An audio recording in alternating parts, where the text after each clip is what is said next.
Почитуван председател на Собранието, почитуван председател на владата, почитувани пратеници, почитувани министри. Денеска пред нас имаме еден изнуден чекор на една збунета партија. Денеска имаме интерпелација која што треба да биде само понтонски мост да ја заштити СДСМ од евентуални предвремени избори.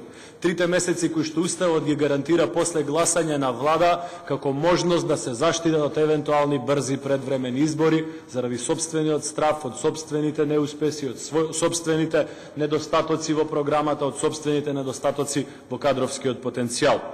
Владата во овие неколку месеци се наоѓа во една офанзивна економска политика, го усвои 4-тиот пакет на антикризни мерки, донесе одлука за зголемување на пензиите, донесе одлука за враќање на ДДВ-то на компаниите. Најавите за позитивниот извештај од Европската унија се почести и се погласни. Изјавите на Филе се многу јасни за политичкиот контекст во Македонија, попатно кога ваши членови го нарекуваат лицемер. Десетина инвестиции, почетоци со работа, почетоци со изградба на фабрики во Македонија се случија во последните месеци. Од една страна. Од друга страна, го промашивте вашето работно лето, освен ако не се сметаат одморите по грчките плажи. Спиевте кај земјоделците, а овде гласавте против донесување закон за подобрување на нивните услови. Имате проблеми со кандидатите за градоначалници, во Куманово ги исклучувавте од членство, во Битола за уши ги носевте во Скопје. Имате проблем во Ресен, имате проблем во Охрид, каде што неуспешно господинот Андреј Петров се обидува да ги смири. Имате проблем во Велес, во Кавадарци и така натака и така натака. Конечно, вие се плашите од брзи предвремени избори.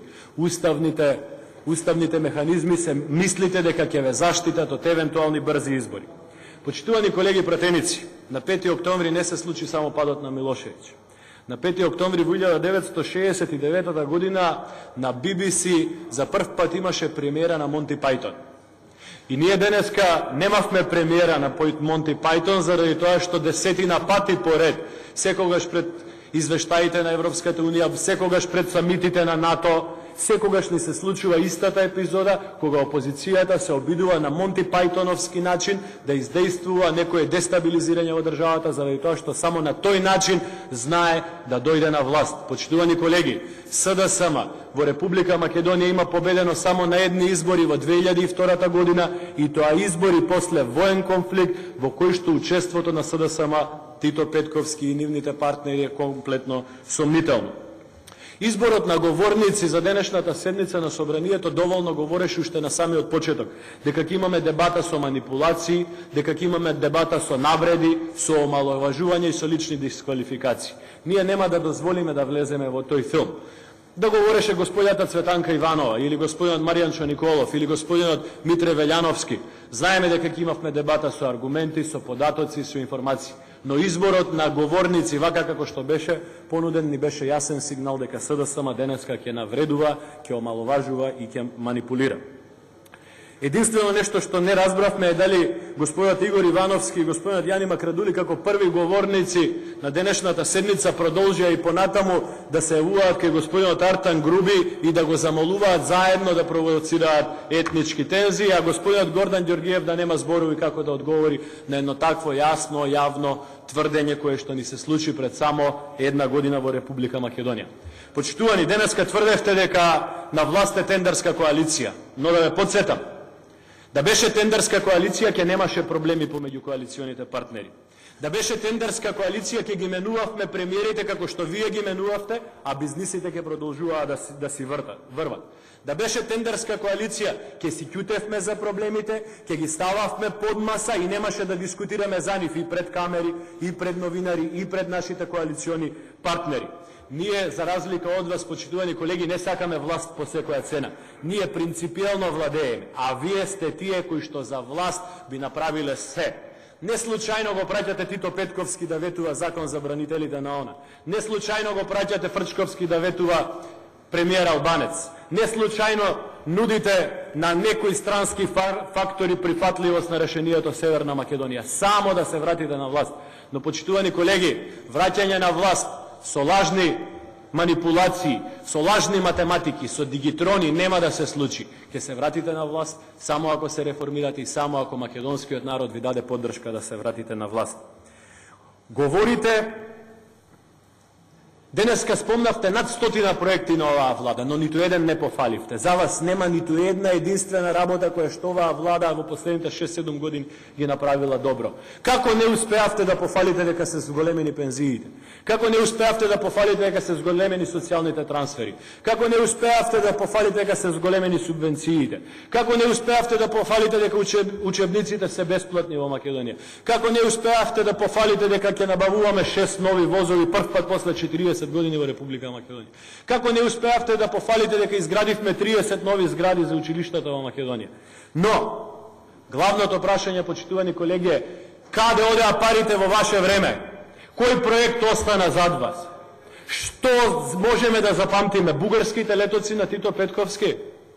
Тоа може да запамтиме, или законот за територијална поделба? Тоа остана како наследство од вашето време, почитувани колеги. Зашто треба да гласаме денеска? Против што треба да гласаме? Дали владата не работи под полна пареа? Дали министрите не се ангажирани со 15-часовно работно време? Дали не се вистина 2300 проекти кои што веќе се реализирани во Република Македонија? Дали не е вистина дека во овој момент над 1000 проекти се спроведуваат во сите различни области?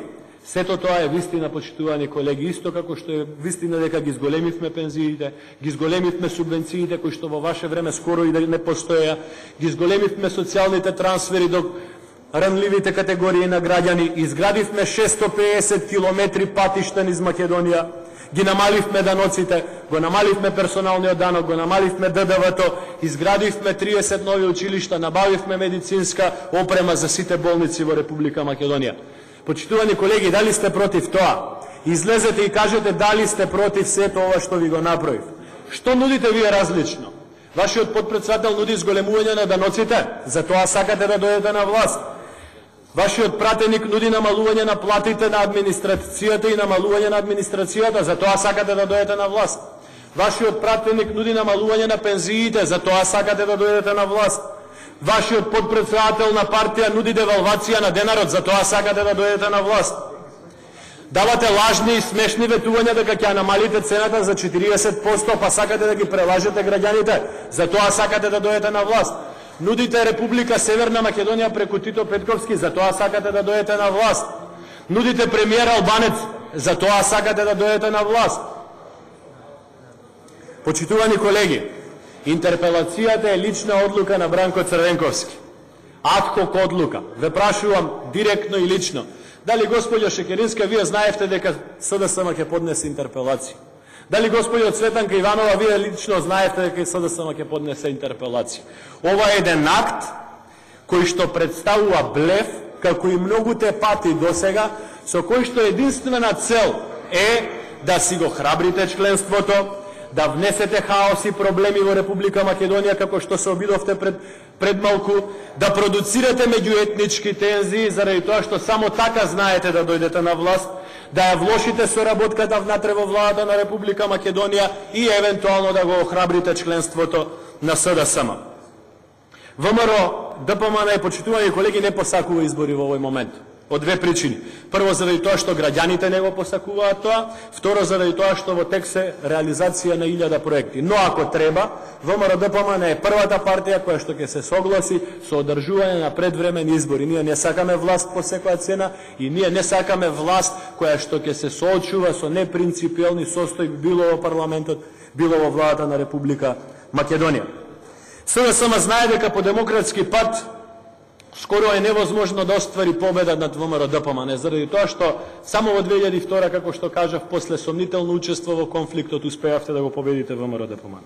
Затоа правите тензии, меѓуетнички конфликти, за по тој пат да направите техничка влада, голема влада, малцинска влада, Бранкова влада, Фрчкова влада, може би еден ден и господин Тито Петковски ќе дочека да се формира и Титова влада, бар како идеја. Втора работа која што правите е 3 години, без прекин, на секоја седница, на секоја тема, се обидувате да ја испровоцирате ДУИ и да ја избркате од власта. Тоа го правите на нечесен начин, со подбуцнување, со лажна грижа за нив, со лажна грижа за граѓаните на Република Македонија од албанско етничко потекло. Директно ги напаѓате и вие, но и вашите инсталации во невладините организации, Сорос, вашите инсталации во медиумите, креирате етнонационални теми како би се надевале дека единствен начин за паѓање на оваа влада би било бркањето на дуи од владата на Република Македонија. Почитувани колеги од СДСМ, немојте да правите малверзации, обидете се да победите на избори. Република Македонија е мултикултурно и мултиконфесионално општество, кое така екзистира пред сите нас, со децении, со векови. Не сме ние први кои што живееме заедно на ова подрачје.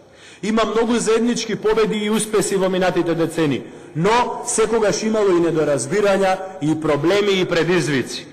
Република Македонија е држава со најширок диапазон на колективни права за помалите етнички заедници на целиот Балкан. И тоа е добро, и тоа треба да продолжи да се надоградува. Разликата помеѓу СДСМ и ВМРО-ДПМН во овој контекст е тоа што ВМРО-ДПМН зборува јавно за проблемите, СДСМ не го прави тоа. Почитувани колеги од СДСМ, дали тензии немаше кога Агим Красничи го држеше под опсада Скопје? Дали немаше тензии кога го носевте законот за територијална поделба спротивно на интересите на македонскиот народ?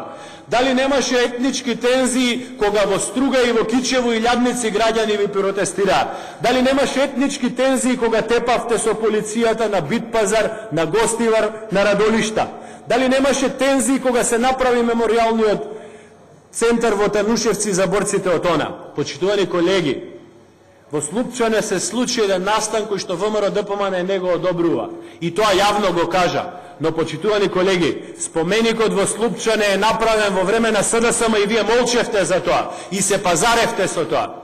Почитувани колеги, прв пат злоупотреба на училиштата за етничко одбележување се случи кога во Шемшево се поставија бисти на поранешни припадници на ОНА. Разликата е дека денеска ВМРО-ДПМН отворено зборува за тие проблеми, а вие ги користевте за пазар, почитувани колеги. Тоа е различниот пристап на ВМРО-ДПМН и на СДСМ. Што направи господјата Радмила Шекеринска како потпредседател на влада за да го стопира изградувањето на споменикот во Слупчане? Што направи господинот Јани Макрадули како координатор на пратеничка група да го стопира градењето на споменикот во Слупчане во време на СДСМ или поставувањето на бистите на ОНА? Почитувани колеги, вие немате проблем со ВМРО-ДПМН, вие имате проблем со сите. Се скаравте со Европската Унија, Филе го нарековте лицемер во вашите медиуми и вашите членови, заради позитивните извештаи на Европската Унија. Вие имате проблем со Светската банка и Меѓународниот монетарен фонд кои што тврдат дека Македонија е четврта најмалку задолжена држава во Европа. Вие имате проблем со синдикатите заради тоа што синдикатите, замислете, си дозволиле да бидат во диалог со владата и да ги решаваат проблемите на работниците. Вие прв пат во 20 години се скаравте со Народната банка на Република Македонија и направивте невиден удар против автономноста на Народната банка на Република Македонија. Се скаравте со земјоделците на кои што лажно им спиевте по нивните домови, а овдека не гласавте за нивниот закон. Пратеничката група на ВМРО-ДПМН со тие пратеници кои што беа во сала гласаше комплет тој закон. Се скаравте со ректорите и професорите зашто не ќе да им прават друштво на вашите 10 членови во високото образование да протестираат против законот за високо образование.